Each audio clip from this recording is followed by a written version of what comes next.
नमस्कार दोस्तों, आशा करते हैं आप सभी ठीक होंगे। दोस्तों, संसार में सबसे बड़ी शक्ति कौन सी है जो मृत्यु को भी हरा देती है?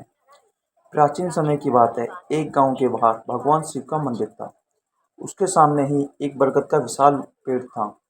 उस पेड़ पर एक चकवा और चकवी रहते थे। वे दोनों रोजाना भगवान शिव की पूजा पाठ करते थे और उनकी भक्ति में लीन रहते थे। एक दिन चकवी ने चकवा से पूछा, हे स्वामी, मेरे मन में कई दिनों से 3 प्रश्न उठ रहे हैं। आज मैं तुमसे इन तीनों प्रश्नों के उत्तर जानना चाहती हूँ।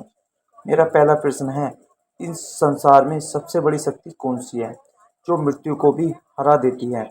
मेरा दूसरा प्रश्न है, सबसे बड़ा दान क्या है? और मेरा तीसरा प्रश्न है, सबसे बड़ा धर्म क्या है? फिर चकवी की बात सुनकर चकवा कहने लगा, हे प्रिय, मैं तुम्हें मेरी प्रत्यक्ष देखी हुई एक घटना सुनाता हूँ। उस घटना को सुनने के बाद तुम्हें तुम्हारे तीनों प्रश्नों के जवाब मिल जाएंगे। एक किस्नापुर नाम का शहर था। उस शहर में एक ठाकुर रहता था जो एक सावंत के उच्च पद पर नियुक्त था। उस ठाकुर का एक लड़का था जिसका नाम धर्मवीर था। एक दिन धर्मवीर भ्रमण करने के लिए घर से घोड़ा लेकर निकला।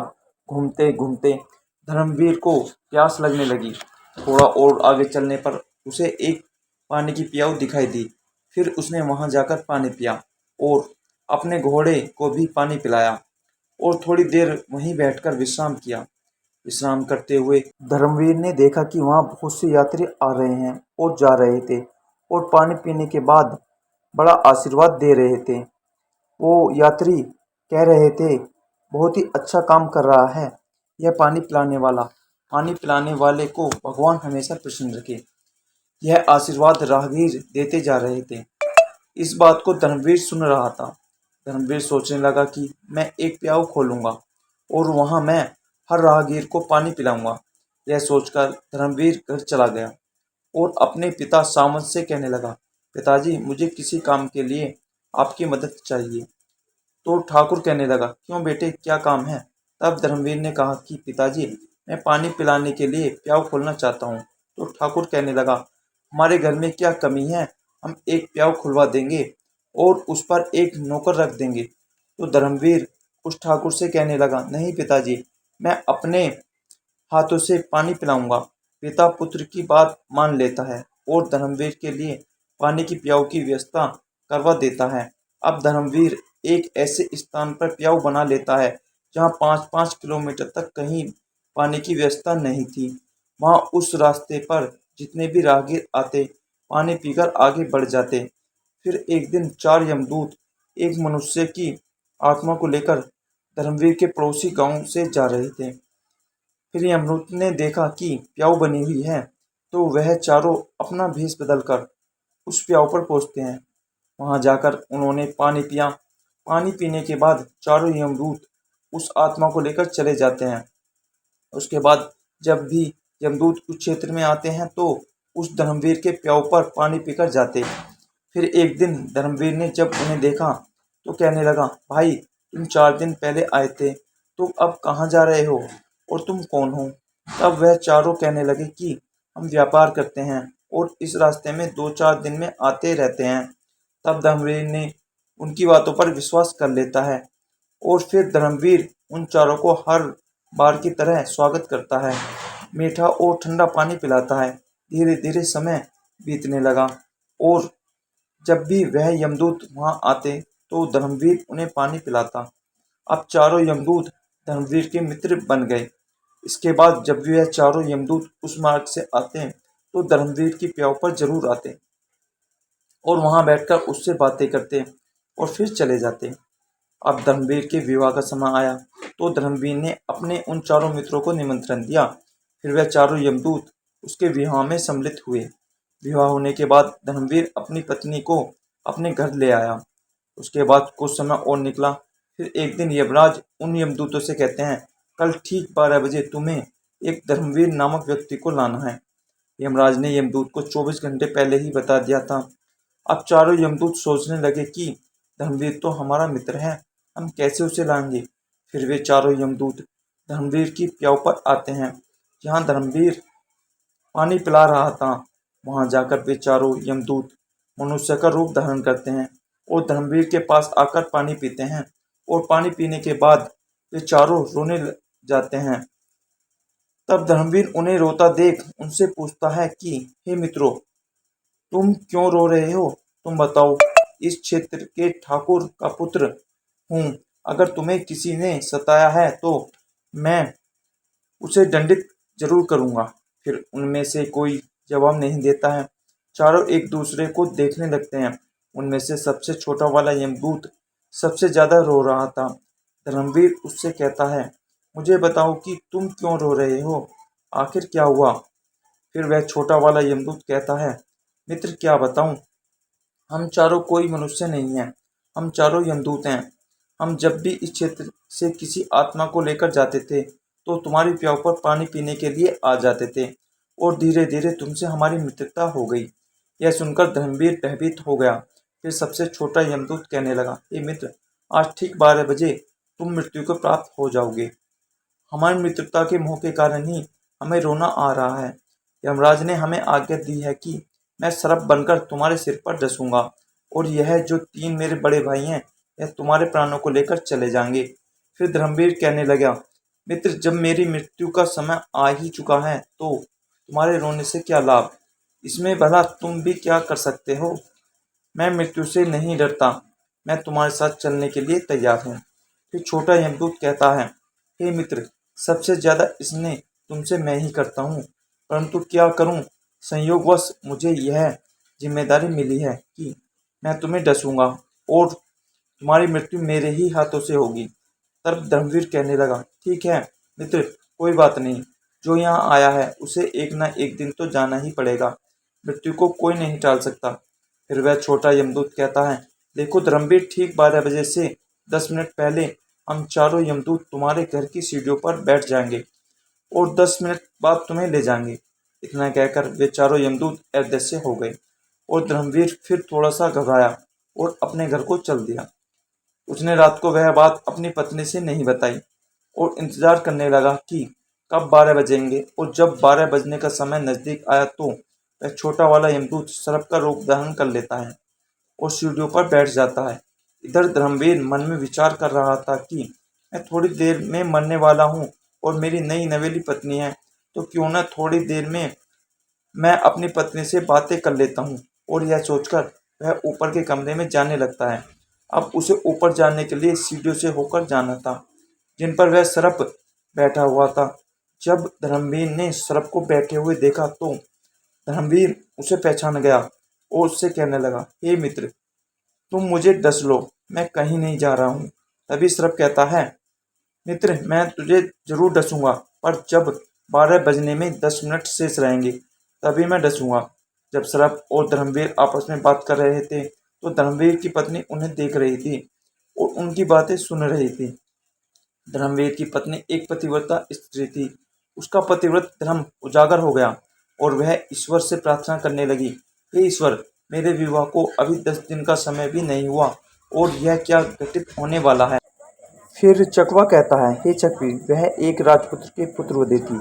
उसने 36 प्रकार के व्यंजन भोजन में बनाया और उस शहर में एक बहुत ही गरीब व्यक्ति रहता था और उस गरीब की एक लड़की थी जो 9 महीने की गर्भवती विधवा थी। वह अपने गरीब पिता के घर में रहती थी क्योंकि उसके ससुराल में उसके पति के मरने के बाद उसका कोई सहारा नहीं था। और जिस दिन धर्मवीर को वह सर्प डसने वाला था उसी दिन उस लड़की के गर्भ से एक नवजात शिशु पैदा हुआ और वह लड़की जिसका प्रसव हुआ था उसे बहुत जोर से भूख लगने लगी। तो लड़की अपने माता पिता से कहने लगी, मुझे बहुत तेज भूख लग रही है, मुझे कुछ खाने को दीजिए। तो पिता कहने लगा, बेटी, मेरे पास खाने के लिए कुछ नहीं है, मैं तुम्हें भला क्या दे सकता हूँ। ऐसे में वह लड़की बोली, यदि तुम मुझे खाने को नहीं दोगे तो यह जो बच्चा मेरे गर्भ से पैदा हुआ है मैं इसे खा जाऊंगी। फिर चकवा कहता है, हे चकवी, प्रस्तुति के समय की भूख बहुत ही तेज होती है। जब उस गरीब व्यक्ति ने यह बात लड़की के मुंह से सुनी कि मैं इस बच्चे को खा जाऊंगी तो वह पिता कहने लगा कि बेटी, तुम रुको, मैं जाता हूँ, अगर कोई कुछ देगा तो मैं खाने के लिए अवश्य लेकर आऊँगा। उस लड़की का पिता भिक्षा मांगते हुए चला जा रहा था। जो कोई उसे देखता तो दरवाजा बंद कर देता। इस प्रकार चलते हुए वह व्यक्ति उसी ठाकुर के महल के पास आया, जहाँ पर धर्मवीर से काल सर्प बनकर बातें कर रहा था और उसकी पत्नी छत से उसे देख रही थी और ईश्वर से प्रार्थना कर रही थी। तभी वह मांगने वाला आवाज लगाता है, मुझे कोई भोजन दे दीजिए, मेरी लड़की को प्रसव हुआ है। उसने एक नवजात शिशु को जन्म दिया है और मेरे पास उसको खिलाने के लिए कुछ नहीं है। वह नवजात शिशु को ही खाने वाली है। जब यह बात धर्मवीर की पत्नी ने सुनी तो वह सोचने लगी कि कुछ समय बाद मेरा पति मर जाएगा और मैं विधवा हो जाऊंगी और मुझे अपने पति के साथ सती होना पड़ेगा। तो यह भोजन किस काम आएगा जो मैंने बनाया है। इस भोजन को मैं इस भिखारी को दे देता हूँ। फिर उसने वह भोजन उस गरीब व्यक्ति को दे दिया। तब भोजन को लेने के बाद वह गरीब व्यक्ति वापस अपने घर चला जाता है और जब तक धर्मवीर और सर्प बातें कर रहे थे तब तक वह गरीब आदमी जाकर उस भोजन को अपनी लड़की को खिला देता है। 36 प्रकार के व्यंजनों को जब उस लड़की ने जी भरकर खा लिया तो पूछने लगी कि पिताजी, आज इतना अच्छा भोजन किसने दिया है। तब उसके पिता ने कहा, बेटी, हमारे गांव के ठाकुर साहब की जो पुत्र वधू है, जिनका विवाह अभी ही कुछ दिन पहले हुआ था, उसने ही मुझे यह भोजन दिया है। तो वह लड़की कहने लगी, हे भगवान, उसकी सुहाग अमर रहे। उस लड़की ने आत्मा से आशीष दिया कि उस औरत का सुहाग अमर रहे। फिर भगवान विष्णु का सिंहासन हिल गया तो उन्होंने नारद मुनि को बुलाया और कहा कि मृत्युलोक में देखकर आओ, मेरे किसी भक्ति पर बहुत बड़ा संकट है जिस कारण मेरा सिंहासन हिल रहा है। तब नारद मुनि भगवान विष्णु की आज्ञा अनुसार देखते हैं कि भगवान विष्णु का सिंहासन क्यों हिल रहा है। तो नारद मुनि देखकर बताते हैं कि एक बिल्कुल भूखी आत्मा जिसने कुछ समय पहले एक नवजात शिशु को जन्म दिया था, वह भूख से व्याकुल थी। उसे भोजन मिलने के कारण उसने अंतर आत्मा से यह कह दिया कि भोजन देने वाली औरत का सुहाग अमर रहे, अर्थात उसका पति जीवित रहे। और उधर यमराज ने उसके पति के प्राण लेने के लिए यमदूत को भेज दिया है। वह बस 10 मिनट बाद ही उसके प्राण लेने वाले हैं। फिर नारद मुनि भगवान विष्णु से कहते हैं, हे भिगु, प्रकृति के नियमों के अनुसार धर्मवीर की मृत्यु का समय आ गया और उसे लेने के लिए यमदूत उसके घर पर बैठे हुए हैं। और उधर एक दिव्य आत्मा ने अपनी संपूर्ण शक्ति से धर्मवीर की पत्नी को आशीष दे दिया है कि उस औरत का सुहाग अमर रहे। फिर भगवान विष्णु कहने लगे, मुझे उस आत्मा का मान रखना पड़ेगा, चाहे मेरे कार्य में परिवर्तन ही क्यों न हो जाए। भगवान विष्णु अपने भक्त की रक्षा करने के लिए उस प्रसव वाली लड़की की आत्मा के वचन को उस धर्मवीर का कवच बनाकर ढाल देते हैं। तब तक घड़ी में 12 बजने में 10 मिनट बाकी थे। तब धर्मवीर उस यमदूत से कहने लगा, हे मित्र, अब तुम मुझे डस लो और मैं तुम्हारे साथ चलने के लिए तैयार हूँ। फिर उस सर्प ने धर्मवीर को डस लिया और सर्प सोचने लगा कि 10 मिनट में धर्मवीर मर जाएगा, लेकिन 10 मिनट बाद भी उस धर्मवीर को कुछ नहीं हुआ। फिर सर्प कहने लगा, हे मित्र, तुम्हें कुछ हो रहा है क्या। धर्मवीर कहने लगा, हे मित्र, मुझे कुछ नहीं हुआ है। फिर सर्प ने उसके ऊपर तीव्र विष डाला, परंतु उस धर्मवीर की रक्षा स्वयं भगवान विष्णु कर रहे थे, जिसके कारण से सर्प के विष का असर धर्मवीर पर नहीं हुआ। फिर धर्मवीर सर्प से कहने लगा, हे मित्र, तुम मुझे पूरी ताकत से डसो। फिर तीसरी बार उस सर्प ने पूरी शक्ति से धर्मवीर को डसा, परंतु धर्मवीर का बाल भी बांका नहीं हुआ। फिर धर्मवीर को जीवित देखकर चारों यमदूत हक्के बक्के रह गए और कहने लगे, हमें इसके लिए यमराज के पास जाना पड़ेगा। फिर वह चारों यमराज के पास पहुंच जा गए और यमराज से कहने लगे, हे यमराज, हमने बहुत प्रयास किया परंतु उस धर्मवीर नामक व्यक्ति पर जहर असर नहीं हुआ। फिर यमराज ने अपने दिव्य दृष्टि से देखा, उस धर्मवीर के शरीर से 3 जगह से रक्त बह रहा है, लेकिन धर्मवीर को कुछ नहीं हुआ। तभी यमराज भगवान विष्णु के पास पहुंच जाते हैं और कहते हैं, प्रभु, मैं अपने पद से इस्तीफा देना चाहता हूँ। भगवान विष्णु कहने लगे, क्यों, क्या हुआ। तब यमराज कहने लगा कि प्रभु, प्रकृति नियम में परिवर्तन हो गया। जिस व्यक्ति की मृत्यु का समय आया था, वह व्यक्ति 3 बार प्रहार करने से भी नहीं मर रहा है। इसका क्या कारण है। तब भगवान विष्णु समझाते हैं, हे यमराज, यह आत्मा की शक्ति है। फिर यमराज कहते हैं, प्रभु यह आत्मा की शक्ति क्या होती है? तब भगवान विष्णु कहते हैं, यदि कोई व्यक्ति अपने अंतर आत्मा से किसी दूसरे व्यक्ति को आशीष या श्राप दे देता है तो उसको झूठा करने की शक्ति मेरे अंदर भी नहीं होती है, चाहे फिर मुझे उसके लिए प्रकृति के नियमों में ही परिवर्तन क्यों ना करना पड़े। फिर भगवान विष्णु कहते हैं, हे यमराज, जरा ध्यान से देखिए, एक ऐसी गरीब औरत जिसका पति उसे 2 महीने पहले ही छोड़कर मर गया है, जो अपने पिता के पास रह रही हो और पिता के पास भी खाने को कुछ नहीं मिले, और जिसने कुछ समय पहले ही एक शिशु को जन्म दिया था, उसे भोजन नहीं मिल रहा था, उसकी आत्मा भोजन के लिए तड़प रही थी।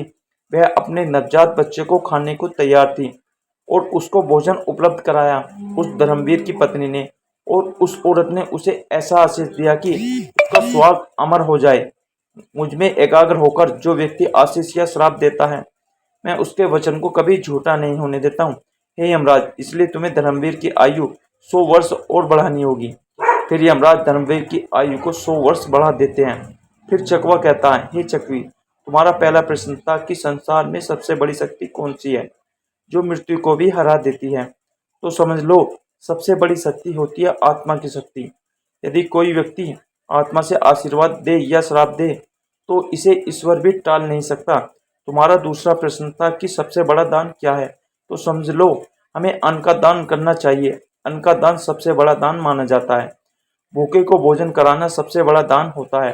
तुम्हारा तीसरा प्रश्न था कि सबसे बड़ा धर्म क्या है, तो समझ लो, जहाँ आवश्यकता हो उस स्थान पर दिया गया दान सबसे बड़ा धर्म होता है। उससे बड़ा कोई धर्म नहीं होता। जहाँ आवश्यकता है वहाँ आप दान दीजिए, उस समय उससे बड़ा कोई धर्म नहीं होता है। जहाँ पर आवश्यकता नहीं है उस समय आप दान कर रहे हैं तो वह दान बड़ा नहीं होगा और फलीभूत नहीं होगा, और बिना आवश्यकता के आपका हजारों रुपयों का दान भी बेकार चला जाएगा। वीडियो अच्छी लगे तो वीडियो को लाइक करें और चैनल को सब्सक्राइब करें।